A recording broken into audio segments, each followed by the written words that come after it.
Hello students, I hope you all are fit and fine at your home, and I'm your English teacher Richa ma'am, and today I'm going to start English grammar, and your first chapter is sentence. So today I will explain the sentence, that what is sentence, and you know very well because in previous classes you have already known that what is the sentence. Sentence is a group of words which makes a complete sense is called sentence. यानी sentence वो होता है जो एक group को बनाता है. अब ग्रुप क्या है, यानी कोई भी वर्ड्स का जो ग्रुप होता है.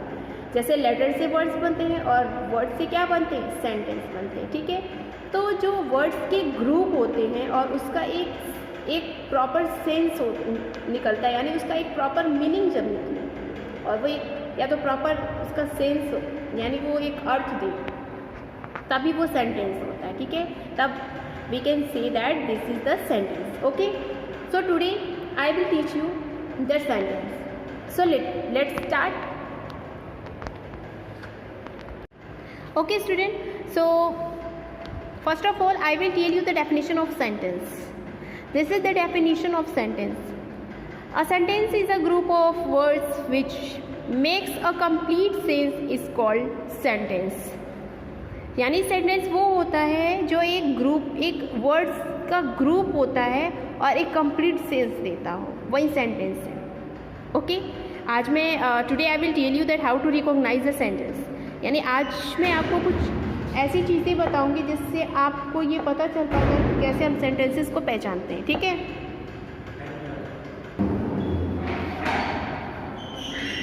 The example of sentence is Ram is reading book. Okay, this is the example of sentence Ram is reading book.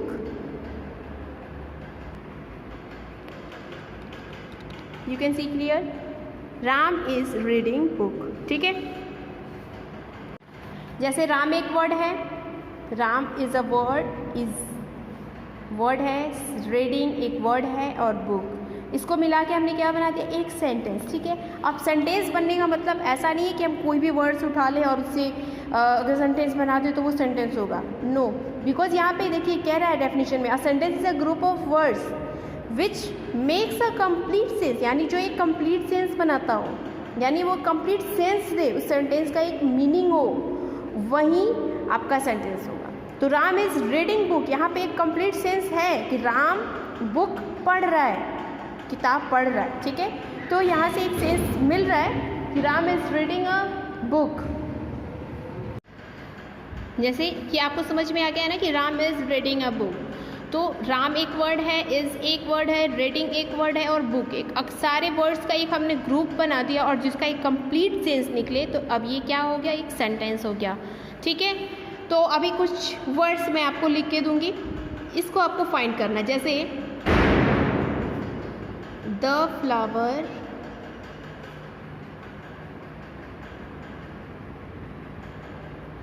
Garden.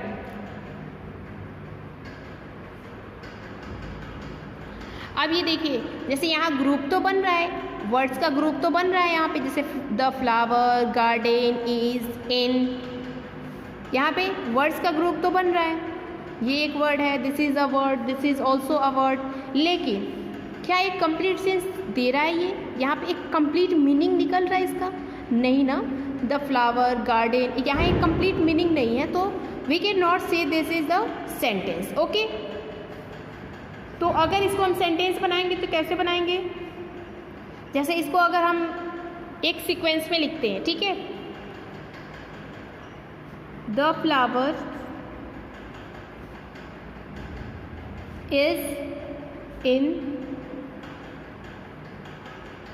Garden, the flower is in garden. Okay, या फिर flower is in the garden, ये भी हो सकता है. Flower is in the garden भी हो सकता है. ठीक है,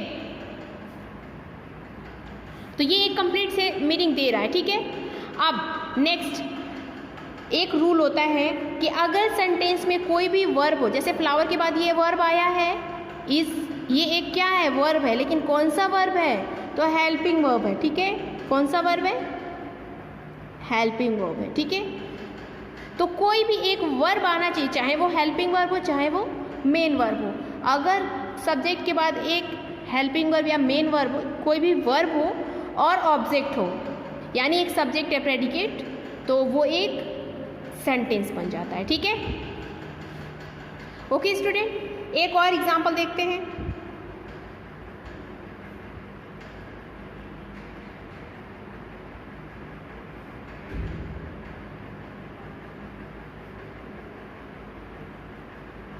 आई गो टू टेम्पल।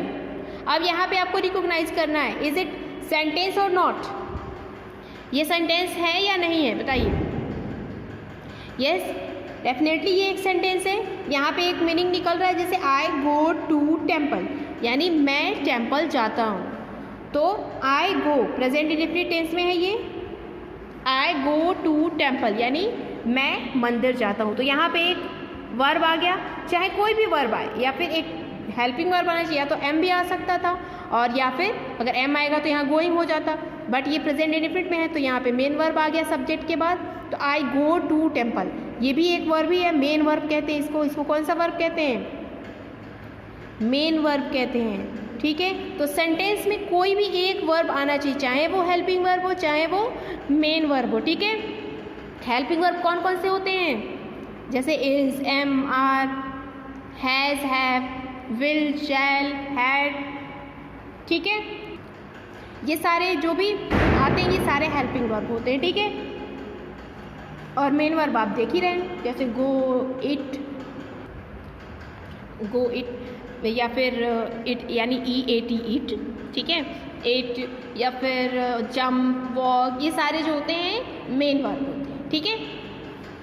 तो आई होप स्टूडेंट कि यहाँ तक आपको समझ में आ गया होगा। सेंटेंस तो आई थिंक समझ में आ गया होगा कि कैसे सेंटेंस को कैसे पहचानेंगे और कैसे बनाएंगे, ठीक है। जैसा कि आपके बुक में दिया हुआ है, ये देखिए, this is your chapter first, the sentence, okay. यहाँ पे दिया गया है, जैसे a girl is skipping, girl आया है, इसके बाद यहाँ हेल्पिंग वर्ब है यहाँ पे, और स्किपिंग। तो इससे भी आप इसको पहचान सकते हो, और इसका एक मीनिंग भी निकल रहा है कि एक गर्ल जो है कूद रही है, स्किपिंग कर रही है, रस्सी कूद रही है, स्किपिंग मतलब रस्सी कूदना, तो ये रस्सी कूद रही है। तो एक कंप्लीट मीनिंग भी निकल रहा है। और अगर आपको जहाँ मीनिंग नहीं समझ में है वहाँ आपको बस ये देखना है कि सब्जेक्ट के बाद वर्ब है और ऑब्जेक्ट है, तो वो भी एक सेंटेंस होगा, ठीक है। जैसे यहाँ पे दिया है goes an old man a walk for. अब गोज यानी कभी भी सेंटेंस में वर्ब तो पहले आएगा नहीं, ठीक है, वर्ब पहले आएगा नहीं, मेन वर्ब तो नहीं आएगा। तो कभी भी सब्जेक्ट आता है, and subject plus verb plus object होता है। तो यहाँ पे गोज पहले दे दिया, goes an old man a walk, ठीक। तो ये सेंटेंस आपका सही नहीं है। तो इसको अगर हम सही सीक्वेंस में लिखते हैं कि an old man goes a walk for, ठीक है, an old man goes for a walk, ठीक है। तो ये एक सही सेंटेंस होगा और एक कंप्लीट मीनिंग भी निकलेगी कि एक ओल्ड मैन मतलब रोज वॉक के लिए क्या करते हैं, वॉक के लिए जाते हैं, ठीक है, एक ओल्ड मैन वॉक के लिए जाते हैं, ठीक है। यहाँ पे दिया गया है rises the sun morning in the. अब ये इधर उधर करके सेंटेंस लिखा गया है ना कि rises the sun morning in the, यानी सन जो है, अब ये इसका कंप्लीट सेंस नहीं निकल रहा क्योंकि ये मेन वर्ब को क्या किया, पहले कर दिया है, फिर सब्जेक्ट को इधर, ऑब्जेक्ट को इधर। तो इसको अगर हम एक सीक्वेंस में लिखेंगे तो कैसे लिखेंगे, the sun rises in the morning, यानी सन जो है मॉर्निंग में निकलता है, ठीक है। 4 देखते हैं, the boy has a ball in his hand, यानी बॉय का बॉल जो है उसके हाथ में है। तो वेरी गुड, ये एकदम सही है। हैज़ जो है एक हेल्पिंग वर्ब के रूप में यहाँ पे आ गया है। यहाँ हैज़ पास के लिए यूज़ किया गया है कि उसके पास बॉल है, ठीक है, उसके हाथ में उसके पास बॉल है। तो ये भी आपका क्या हो गया है, कंप्लीट मीनिंग दे रहा है। इससे मीनिंग हमें समझ में आ गया कि यहाँ कह रहा है कि यहाँ बॉल जो है बॉय के हाथ में है। तो ये भी जो है एक सेंटेंस हो जाएगा। ओके स्टूडेंट, तो आई होप कि यहाँ तक आपको समझ में आ गया होगा। ओके, तो in this video you have to, first of all you have to write the definition of sentences and example of sentences and you have to send on the group। And इसके बाद मिलते हैं next video में और exercises करवाने के लिए फिर मैं आपके नेक्स्ट वीडियो में आपको बता दूंगी या फिर आपको ये सेंड कर दूंगी सारे एक्सरसाइजेस, ठीक है। तब तक के लिए हैव अ नाइस डे।